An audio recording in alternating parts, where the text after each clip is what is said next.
সবাইকে স্বাগত আমার রান্নাঘরে। আজকে আমি একটা খুবই সহজ রেসিপি শেয়ার করব। এটা হচ্ছে স্পাইসি অমলেট।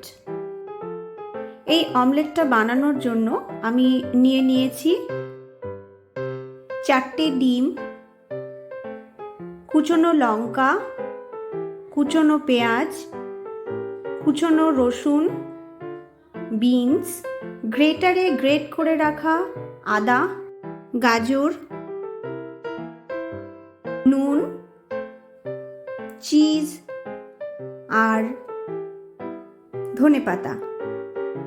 সব থেকে প্রথমে আমি একটা বাটির মধ্যে এইভাবে ডিমগুলো নিয়েছি।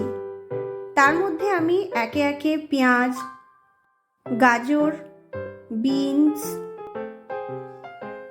আদা, রসুন যেটা আমি কুচিয়ে রেখেছিলাম, লঙ্কা কোচানো, নুন সব দিয়ে খুব ভালো করে ফেটিয়ে নেব। নুনটাকে ভীষণ ভালো করে ফেটিয়ে নিতে হবে যাতে এক জায়গায় জমা না হয়ে থাকে।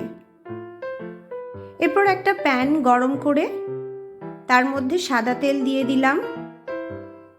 তারপর ভালো করে ফেটিয়ে রাখা ডিমটা আমি এর মধ্যে ঢেলে দেব।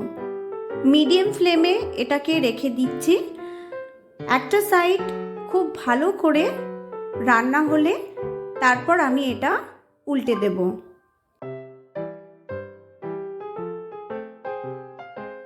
এইভাবে একটা দিক হয়ে গেছে, এবার আমি অন্য দিকটা উল্টে দিলাম। অন্য সাইডটা হলে চিজি স্পাইসি অমলেট রেডি হয়ে যাবে।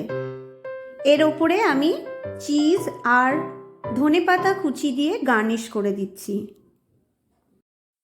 এটা একটা খুবই সহজ আর ভীষণ হেলদি ব্রেকফাস্ট। যদি আপনাদের এই রেসিপিটা ভালো লেগে থাকে তাহলে অবশ্যই লাইক আর সাবস্ক্রাইব করবেন।